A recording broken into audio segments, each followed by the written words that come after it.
Sir, grabe ha. Hindi basta-basta din yung orders nyo sa akin, ha? Parang pinagpawisan ako lahat sa mga in-order nyo. Pwede ko ba, sir, matanong? Yes. What's your business? Or, kasi parang, of course, it's 3 million. Kasi ang problema po sa barbershop business is the barbero. So ngayon, kung di ka makakaproduce ng quality na barbero,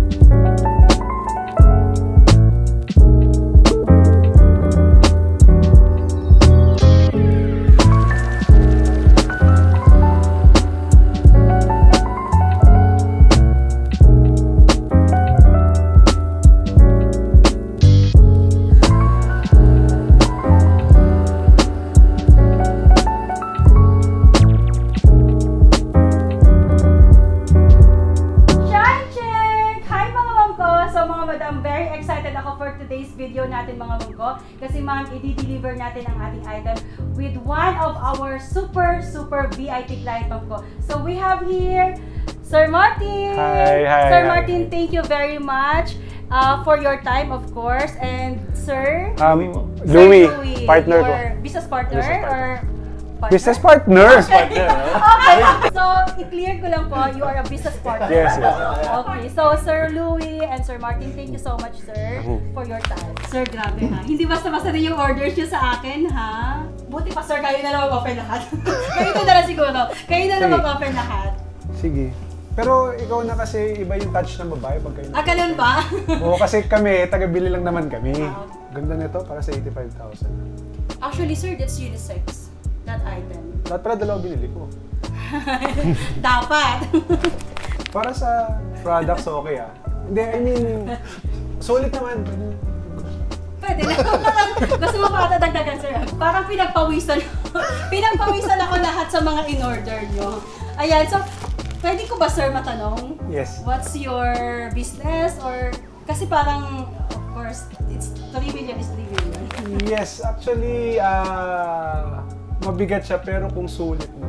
I mean, jewelry is considered as an investment. Especially, mahal yan ng mga partners natin, ng mga asawa natin. So, they're best friends. Yeah. Yun na nga. Narinig ko yung linya na yun sa tatay ko dati. So, best friend nga daw yung mga jewelry, diba? Diamonds are forever. Yeah, diamonds. Yeah. So, going back to your question, meron kami ni Sir Louie and ni Sir James, known also as Pakulo. Meron kaming chain of barbershops. Anong pangalan ng business nyo, sir? Yung barbershop namin is the first container barbershop in the Philippines. It's called Tipuno X. Tipuno X. Saan yung Tipuno X? Yes. ayun, na Tipuno X is a container barbershop. So parang ang naging ideas namin doon kasi, di ba minsan ang hirap humanap ng pwesto. Tama.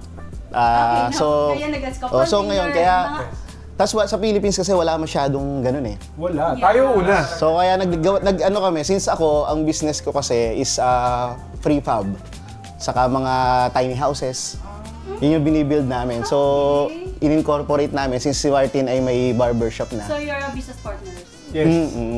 Minsan enemies, minsan partners. Ganun po talaga. First kayo, sir, with that concept? I think so. Tayo first concept. So, ilang sir, ang meron na kayo within the Philippines? Ngayon, start at 13. Tama, 13 no? 13, yeah. Kailan kayo nag-start yan, sir? Last year. Last year? December. Ay, hindi. January kung tutusin. January kung tutusin, pero December namin na-come up yung concept. Oo. Aside dun sa mahirap pumanap ng space, mahirap magpagawa ng construction. Yes. So, pag may prefab ka, 10 days, nabubuo mo na halos. Oo. Deliver namin yung barbershop sa'yo, kasama equipments, kasama lahat. Tapos, even the barbers, kasama yung barbers. So, all in one na, all the So, i-operate nyo na lang. Wow! Sir, parang magugustuhan niya ng asawa ko. Magkano pag-upit sa inyo? Yung rate naman? Ang standard rate namin, 250 yung basic haircut. 250 pesos. Oo, pero depende rin kasi sa location eh. Kasi meron kasing mga sa probinsya. Pero yun yung ano namin, parang pinaka-standard, 250. Pero sa Manila, may 500, Yes, may may 400, iba-iba. Pero to be honest, sir, kasi sa amin, usually kasi sa mga mall, di ba yung mga high-end apartments, yung asawa ko umuwi na lang yan, hindi nakakapagpagupit kasi mahaba yung pila. Hindi yung susunod ka tatanong kung meron silang mga yung mga home service. May mga home service po. Yun, meron kaming ino-offer. Meron kasi kaming mga senior barbers na educators din namin. So sila yung nagtitrain doon sa mga newly hired na barbers bago siya i-deploy sa barbershop. So nag-o-offer sila ng home service kasi soon magre-release kami ng mobile barbershop. So parang dadali namin yung barbershop sa doorsteps nyo. Oo. Kami na yung pupunta. Yung barbershop na pupunta sa inyo. Tama. Ano pangalan, sir? Tipuno X. Ngayon kasi, ang barber kasi hindi na siya yung standard na barbero eh. Ang barber kasi parang combined na siya ng salon eh. Tama. Hybrid na yung approach. Hybrid na. Ang mga barbero namin, di lang gumugupit ng lalaki, pati babae. Yes. Bawat branches naman namin, may kanya-kanya silang Facebook page, saka social media account. So iba-iba yung yung kanilang page, bawat Yes. Tapos meron lang kaming Tipuno X na main account. Na doon din namin sinishare din yung iba. Saka yung mga updates din kung ano yung mga events na pinaplano rin namin. Magkano po Franchise. 1.2 yung 1.2 million yung basic package namin. Yung standard package, 18 square meter, may 4 seats. 3 to 4. Depende sa... Depende. May option kasi kayo, let's say, kung gusto niyo talaga 4 na barbers, or 3 barber siya, yung isa, parang space niyo siya for rinser. yes. Kasi, yun nga, since hindi nga siya haircut na lang, meron kasi kaming hair color, may perming. Yes. Wow, okay. May braids. So, Iba't iba hindi siya. lang siya like the normal... Oo, hindi. Kasi di ba, kami mga lalaki, hindi rin kami sanay pumasok ng salon eh. Pero may gusto kaming mga services na gawin sa buhok namin. Nice, okay. So ngayon, ito, lalaki ka, barbershop ka papasok, pero mapapagawa mo yung mga gusto mo Mga rin. gusto mo. May facial din kami. Yeah. Sa steaming. So kasama niya May mga ganun din. Yes. Sa may mga ibang branches namin meron na rin. Okay. Iba po kasi pag barbero din talaga yan. Iba, yes. Iba yung approach pa rin talaga. And actually, to be fair also, may mga babaeng barbera na rin naman. Yes.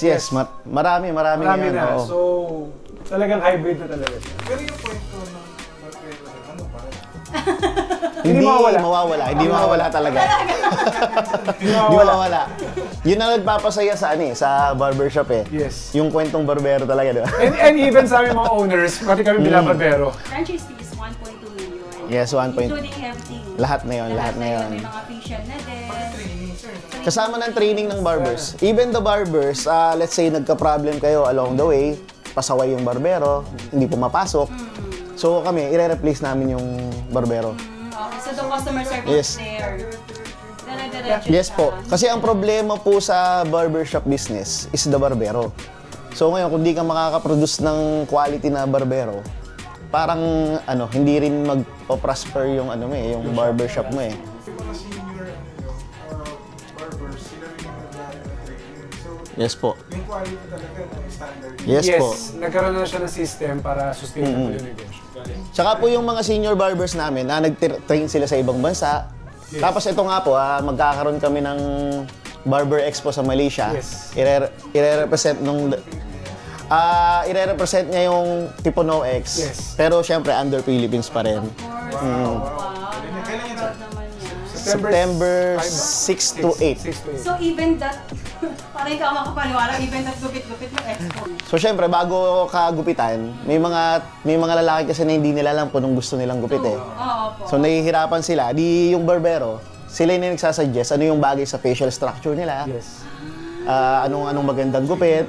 Oo, ganun na. So franchise fee is 1.2, lahat kasama na. Kasi parang pag ka kasi sir, pag nag-try ka ng business, sobrang hirap lahat mag-start. Tama. Yun yung yun yung masakit sa ulo. Yung pag-ayos ng mga permits, papers, tapos pag-construct. Pero sir, maganda yun kasi totoo yun, sobrang hirap magpa-construct sa mall talaga. Pag nagpa-construct ka talaga sa mall, para ka na din na... Yes, yes! Construction is, ay nako, masasabi, nung nag-start nga ako with the construction sa mall, sabi ko, ano ba yan, pambili na to ng bahay. Yung totoo, ganun talaga siya. So maganda yung ano niya, sir. Concept niya maganda.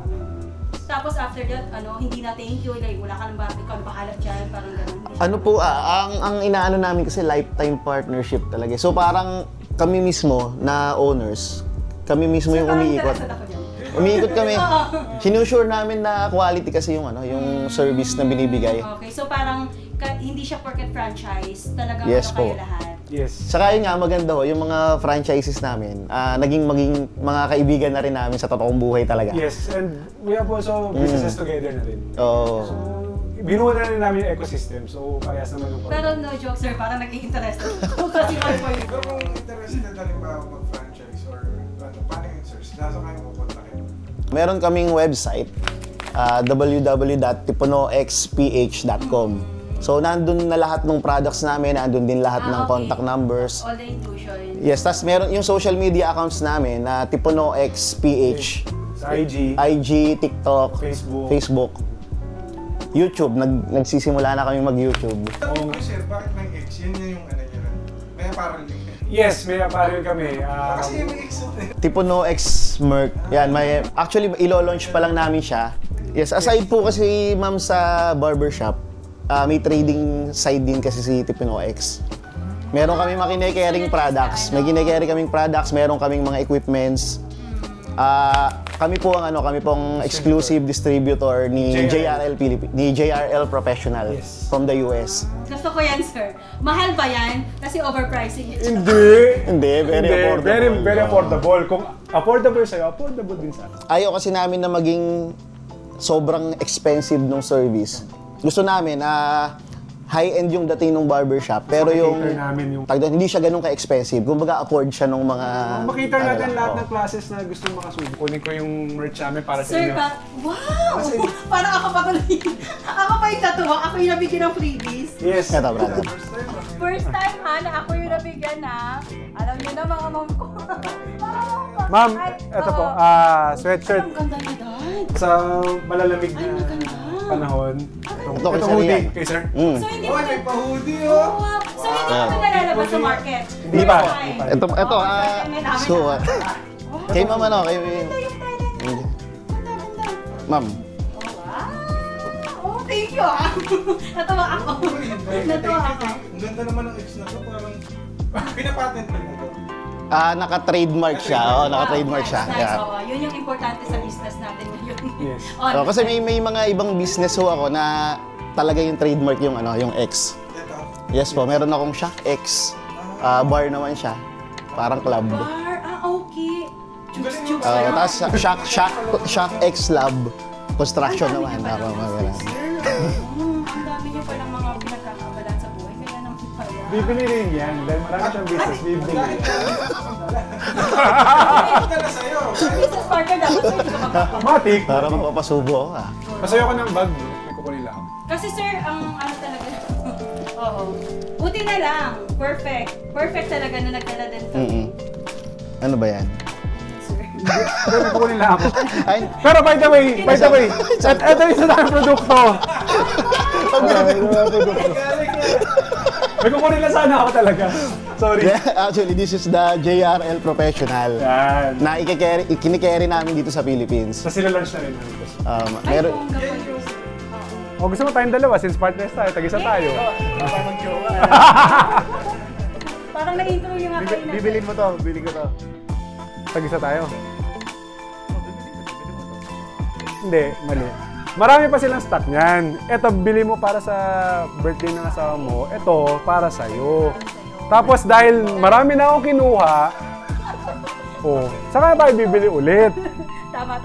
Pero pwede sir, ang ganda niyan. That's Oo, ang ganda niyan. Para yung sir, Tipuno X, the cross in every cat. Ay, trivia pala ulit yun, no? Tama. Yung the cross in every cat. Kasi Yes. yung X parang connected siya kay Jesus Christ. Mm. Kaya, Tipuno X, parang gano'n. Inline kami kay God. Parang.